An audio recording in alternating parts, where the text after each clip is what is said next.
Have you noticed something strange lately? Not the men who complain about women every day online. Not the men who constantly announce that they're done with dating. Those aren't the men I'm talking about. I'm talking about the quiet ones. The ones who used to try. The ones who used to believe. The ones who used to approach women. The ones who used to get excited about meeting someone. The ones who used to imagine having a wife, a family, and a future with somebody they loved. And then one day, they just stopped. No dramatic announcement. No angry social media post. No speech. No warning. They simply disappear from the dating market. Not because they hate women. Not because they hate love. Not because they hate relationships. But because somewhere along the way, something changed. And if you ask most people why modern men are giving up on dating, they'll usually give you a simple answer. They're lazy. They're scared. They don't want commitment. They just want to play video games. But what if that's not the truth? What if the real answer is much more complicated? What if millions of men aren't walking away from dating because they don't want love? What if they're walking away because they're exhausted? Because that's a word that doesn't get used enough. Exhausted, emotionally exhausted, mentally exhausted, financially exhausted, spiritually exhausted. Many men today aren't angry. They're tired. Tired of trying. Tired of guessing. Tired of being told they're doing everything wrong. Tired of feeling like the rules keep changing. And perhaps most importantly, tired of investing energy into something that no longer feels rewarding. Think about this. For most of human history, relationships offered people a sense of certainty, not perfect certainty, but enough. People believed that if they worked hard, treated someone well, remained loyal, and built a life together, there was a reasonable chance things would work out. Today, many men don't feel that certainty anymore. Now, before anybody gets upset, let's be clear. Women face challenges too. Dating is not easy for women either. But this conversation is specifically about what many men are experiencing. And if we're being honest, something is happening because men are just talking less about dating. Many are participating less. Some aren't approaching women anymore. Some aren't using dating apps anymore. Some have completely stopped pursuing relationships. And the question is why? One answer is disappointment, not heartbreak. Disappointment. There's a difference. Heartbreak happens when one relationship fails. Disappointment happens when failure starts feeling like a pattern. When a man gets rejected once, he usually recovers. Twice, he recovers. 10 times, still manageable. But imagine years of rejection, years of feeling invisible, years of effort that seems to go nowhere. Eventually, some men stop asking, how do I succeed? And start asking, why am I even doing this? That question changes everything. Because once a person starts questioning the value of the pursuit itself, motivation begins to disappear. And this isn't only about rejection. It's about confusion. Many men genuinely don't know what women want anymore. One day they're told to be confident. The next day, confidence is arrogance. One day they're told to be emotional. The next day, vulnerability is unattractive. One day they're told to take initiative. The next day, initiative is interpreted differently. Right or wrong, many men feel like they're navigating a maze without a map. And confusion creates hesitation. Hesitation creates inaction. Inaction creates withdrawal. Then there's the issue nobody wants to discuss, honestly. Dating apps. Dating apps promised convenience. They promise endless opportunities. They promise connection. For some people, they delivered. For many others, they delivered frustration. A lot of men describe dating apps as a place where they're constantly competing for attention. A place where they feel reduced to a photo, a bio, and a few seconds of judgment. Imagine walking into a room filled with hundreds of people. Imagine trying to stand out while everyone else is also trying to stand out.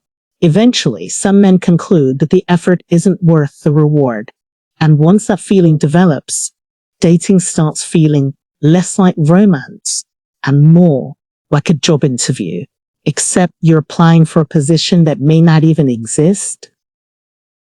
But perhaps the biggest reason men are quietly giving up on dating isn't rejection, it's risk. A lot of men are looking around and asking a question previous generations didn't ask as often. What exactly am I gaining? Again, controversial question, but it's a real one. Because many men grew up believing relationships would bring companionship, peace, support, and partnership. Then they watch relationships around them collapse. Friends getting divorced, parents separating, people cheating, families breaking apart, promises disappearing. And after seeing enough examples, some men begin to wonder whether the reward still justifies the risk. Not because they don't want love, because they don't want devastation. And that's an important distinction. A man can desire love while fearing the consequences of choosing the wrong person. Those two things can exist at the same time. What makes the situation even more interesting is that many of these men aren't miserable. That's the part society doesn't understand. People assume that if a man stops dating, he must be lonely. But some men discover something unexpected: peace. They discover what life feels like without constant emotional uncertainty, without relationship drama, without mixed signals, without chasing validation, without wondering where they stand. And once a man experiences peace, he becomes very protective of it. Suddenly, dating is no longer competing against loneliness. It's competing against peace. And that's a much harder competition to win, because loneliness hurts, but peace feels good. Many men reach a point where they ask themselves a simple question: will this relationship improve my life or complicate it? And if they don't see a clear answer, they stay where they are. Now here's where things become controversial. A lot of men don't feel appreciated anymore. Not because nobody appreciates men, but because many men feel that their contributions are often expected rather than valued. When a man provides, it's expected. When he protects, it's expected. When he sacrifices, it's expected. When he solves problems, it's expected. And over time, some men begin feeling less like partners and more like utilities, useful when needed, forgotten when not. Whether that perception is fair or unfair isn't the point. The point is that many men genuinely feel it, and feelings influence behavior. Then there's social media, a place where everybody appears happier than they really are, more attractive than they really are, more successful than they really are. Social media has transformed dating into something previous generations would barely recognize. People now compare real partners to imaginary standards, real relationships to edited highlights, real human beings to fantasies, and comparison destroys satisfaction.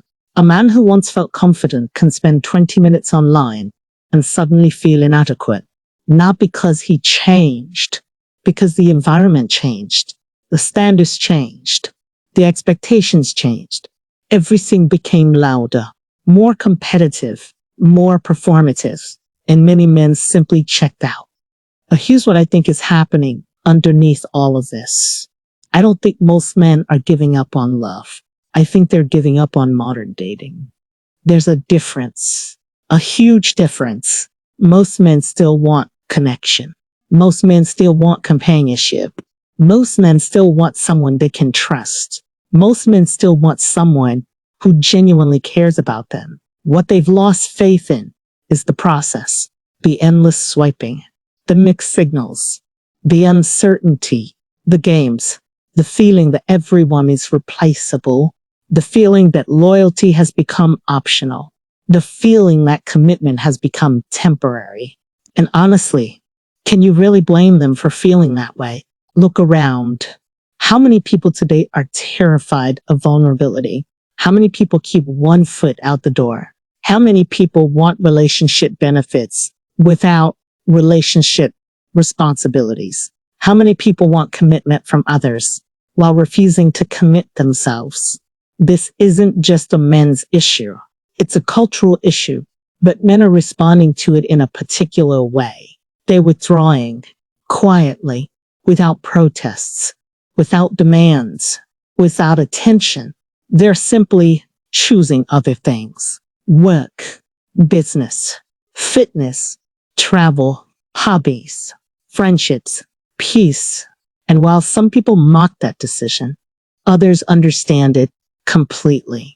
Because the truth is that every human being eventually reaches a point where they evaluate whether an investment is worth the cost. And many men are currently evaluating dating the same way, not emotionally, practically. They're asking themselves difficult questions, questions society doesn't like hearing, questions that make people uncomfortable, questions like, what if being single makes me happier? What if peace is better than constant uncertainty? What if chasing love isn't the most important thing in life? And for the first time in history, more men are answering those questions differently. Now, does that mean love is dead? Not even close. In fact, I think the opposite is true. I think men still want love, real love, the kind that's rare, the kind that's built on trust, respect, loyalty, the partnership. The problem is that many men no longer believe it's easy to find.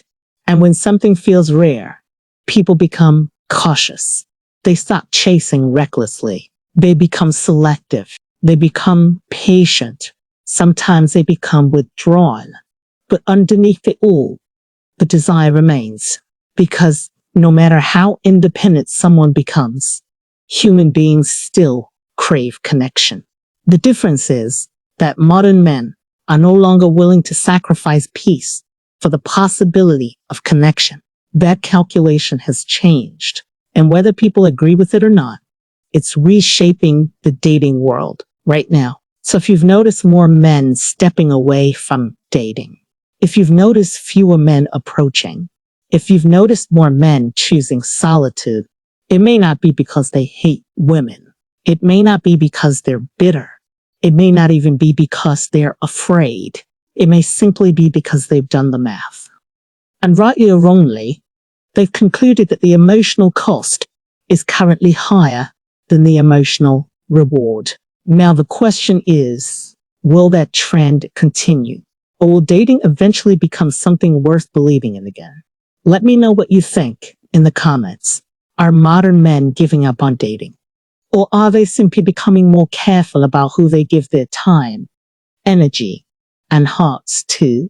If you enjoyed this video, don't forget to like, subscribe, and turn on notifications for more conversations about dating, relationships, psychology, and the realities most people are afraid to discuss.